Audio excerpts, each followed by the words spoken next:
I'm going to go through a complete guide of everything you need to know about watercolor pencils, so that if you want to do something really loose and expressive or something a lot more realistic, you will have everything you need to get started with this medium.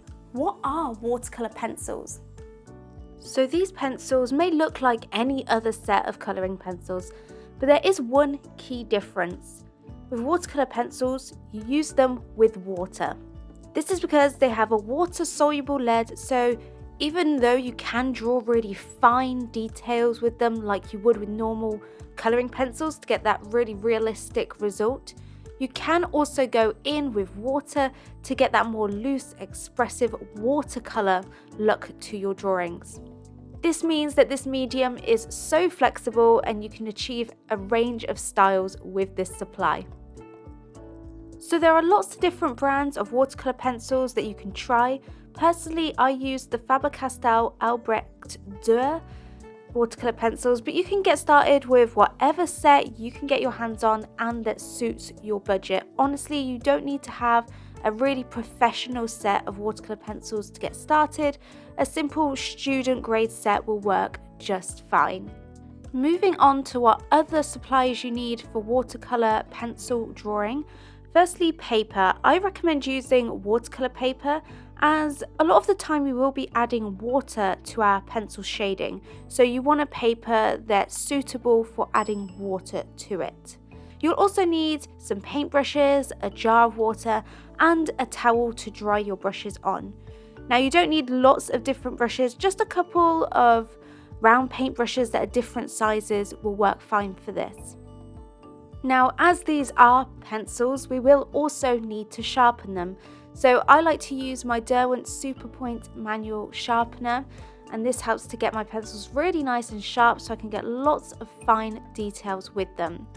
And your pencils will get pretty blunt when you're using them with water as well, so it's always handy to have a good sharpener on hand when using this medium. Now, moving on, another key supply that I use whenever I'm doing something with water is tape. So I like to use washi tape to help just secure the edges of my paper to my desk to help prevent the paper from buckling and warping. Now that we've covered the supplies you'll need, let's talk about some basic techniques for how to use watercolor pencils, because there is a range of different methods that you can actually use with these pencils to get different effects, textures, and looks to your drawings or paintings. And there's many different sort of methods that I use depending on the look that I want to get. I will use a certain method for more realistic drawings, and then a completely different set of techniques for something that is a lot looser and more expressive. So let's dive into the main different methods that I like to use when using watercolor pencils and how you can apply these to your own paintings. So the first method is actually the most common one that I like to use. This is the method that I use most often. And so this is where you go in with your pencils and you use them to add your basic layers of shading and build up the colours just like you would with typical colouring pencils. So not using any water yet, just going in with the pencil leads and actually shading in and blocking in where those different colours are, where the individual sort of details are, not adding too much detail at this stage, but just getting in the main changes in colours. And I like to make sure that I've got enough pigment down on the paper before I actually go and blend with water, so that we get nice, rich, vibrant colours. Then once I've got in that first layer of shading, I go in with just some clean water on my paintbrush and I start to blend out that shading. And you can see that the water really activates the pencil lead and turns it into watercolor. It no longer looks like pencil, and it fills in all of the white grain of the paper and gives really vibrant colors to our paintings. And when I'm blending, I like to work from light to dark to try and avoid muddying the colors, and make sure to clean my brush between blending different colors as well. So then once you've blended with water, it's very important that you wait for your painting to dry before you then go back in on top with more layers of the pencil. And I basically treat the first layer of shading and blending with water as getting that foundation in, just sort of getting in the colours and the basic shapes, and then I use the pencils afterwards to add all of the extra detail on top and create those textures that really give a realistic look to your drawing.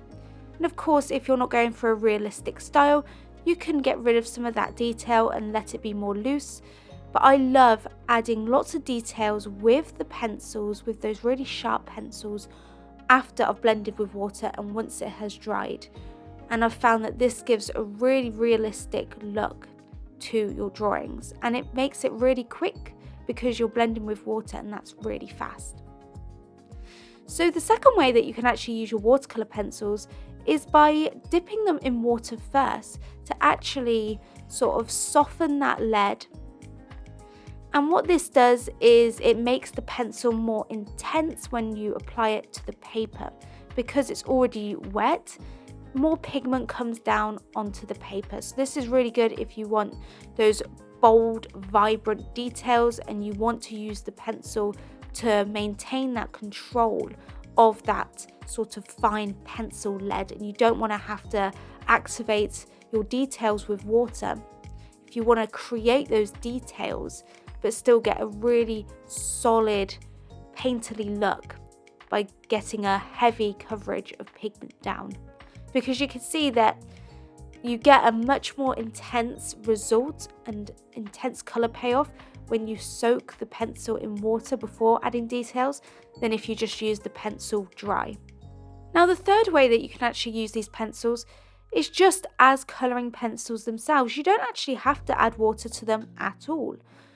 In most cases, I choose to add water to add that vibrancy, but you definitely don't have to. You can just use them as colouring pencils in the same way you would with normal coloured pencils. Another neat trick that I actually like to do, which I'm showing here, is I actually like to pull some of the colour off my pencil using the paintbrush and actually use the paintbrush to add details to my paintings or drawings, whatever you want to class them as. And this is a great way to get that intense colour and use a small paintbrush to get in those details. And I use this method quite a lot, especially if I'm combining it with the wet on wet painting technique that I'll show you in a little bit. You can also pull colour directly off of the pencil and use it to mix up a larger amount of watercolour paint on a separate palette like I'm doing here. So I just added clean water to the palette and I'm pulling off bits of that colour onto the brush and mixing it in with the water. And this is great if you want to add a wash of colour to a large area and you want to make sure that you're having a consistent colour wash throughout the painting. And you don't want to do all of the shading with the pencil and then activate it with water. If you just want a smooth base wash that looks very much like a watercolour painting, then this is a great way to do it. But really, I recommend experimenting with your pencils. There's so many different techniques and tricks that you can do with them and different effects that you can get. So really have fun playing around with this medium. One of the most challenging things about using watercolour pencils is knowing how to get a smooth blend. So one thing that you want to keep in mind is how much water you are using. If you use too much water, then it's going to be really hard to control the blending process, and you can actually really dilute the colour of your pencil shading if you use too much water. Whereas on the other hand, if you use too little water, then you can end up with a very streaky and patchy result if you don't have enough water on your brush to blend out all of your shading. That's why it's really important to make sure you're using just the right amount of water to blend out the shading without diluting the colour too much and keeping the actual process easy to control. But don't worry, this can take a bit of practice to get right and to know what the right amount of water to use is. Just experiment and get a feel for what gives you the best results. Now let's go through a few more tips on blending watercolour pencils. Firstly, I always try to blend from the lightest area to the darkest area. So when you're blending a certain section, always blend where the highlights are first, where the lightest colour is first, and work your way to blending towards the darkest areas. This will help preserve those highlights and stop you from actually blending any of the watercolour pencil onto those lighter areas. And it will just help keep those values as they're meant to be and not make the darks end up too light or the lights end up too dark. Also, you'll want to be really careful when you're blending multiple colours that are touching each other, because it can be really easy to end up with muddy colours and to mess up your blending if you're not careful. That's why, again, I recommend starting with a clean paintbrush, and I like to focus on blending one colour out first. So in this case, I'm blending the orange, and then I clean my brush and start to blend out the other colour, the purple. And then I like to slowly fade them in together very carefully using a brush that hasn't got too much water on, so it's easy to control that blending process until I've got a nice even gradient where it nicely transitions between the two colours. Another way you can get really smooth washes of colour and colour gradients and transitions is by adding water to your paper before you add any of your pencil or any pigment. And this is the wet on wet method. So you add water where you want the paint to be, and then you can just pull some of that colour off your pencil using your paintbrush and add it onto the wet surface of the paper. And as you can see, once the paint touches the paper, it very naturally flows and blends together, and you don't get any harsh edges when you start adding darker versions of that colour or even other colours into the mix. If the surface of the paper is still wet, the colours will nicely bleed together and you'll get a very smooth result. Now for the final part of this video, I actually want to go through how you can use all of these techniques that I've showed you in an actual full piece of artwork. So I'm going to be demonstrating how I paint a nice loose rose. Now the first thing that I like to do is actually select and test the pencils that I want to use for the artwork. And I particularly like to make sure that the colours are accurate to what I need once I've activated them with water, because watercolour pencils, the colour can look different when you add water than it does when it's just the dry pencil lead. So I definitely recommend doing a swatch chart of the pencils once they've been activated with water as well, so you can have a clear idea of what your colour is going to look like once you've blended it out with water. Okay, so for the rose, I start off by going in with all of my pencils, and I actually just start to work on shading in where the different colours and values are within each of the petals. And I'm sort of approaching it one petal at a time, and I'm leaving the lightest areas just white, just letting the white of the paper show through for the highlighted lightest parts of each petal. And I just added the watercolour pencil where the midtones and shadows are. And I made sure to layer enough of the pigment so that when I blend it out with water, I get a nice, vibrant, intense colour.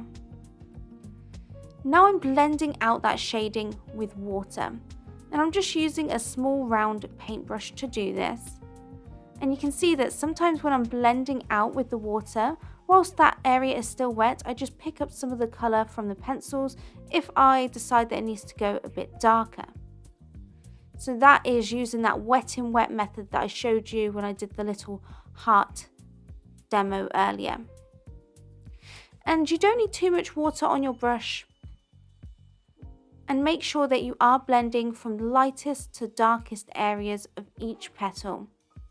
Keep in mind as well that you don't actually have to blend out every single part of the petal and add paint everywhere. In my rose painting here, you can see that I actually do leave little bits of white of the paper showing through for the highlights and for the edges of some of the petals to help add that separation between each of the petals, especially as we get towards the center of the rose where the petals are more clustered together. So don't feel like you need to add water everywhere. And then the final step that I actually like to do is go back in with my pencils once that layer has dried and use it to add those details and to define certain areas of the rose a bit more. You can also use it to darken up some shadows and get those intense darker values in there if your flower or whatever artwork you're doing, if it's looking a bit light, you can always adjust the values within this final step of the process. And you can go in with your water again and blend out again if you need to. You can do that multiple times, or you could just use the pencils at this stage to add final details like veins on the petals and to neaten up edges. And so that is how I like to use watercolor pencils to create a full piece of artwork. If you are particularly interested in drawing realistically with watercolor pencils, then check out this video next where I give a lot more tips on that. Thank you guys for watching, and I'll see you in the next video. Bye everybody.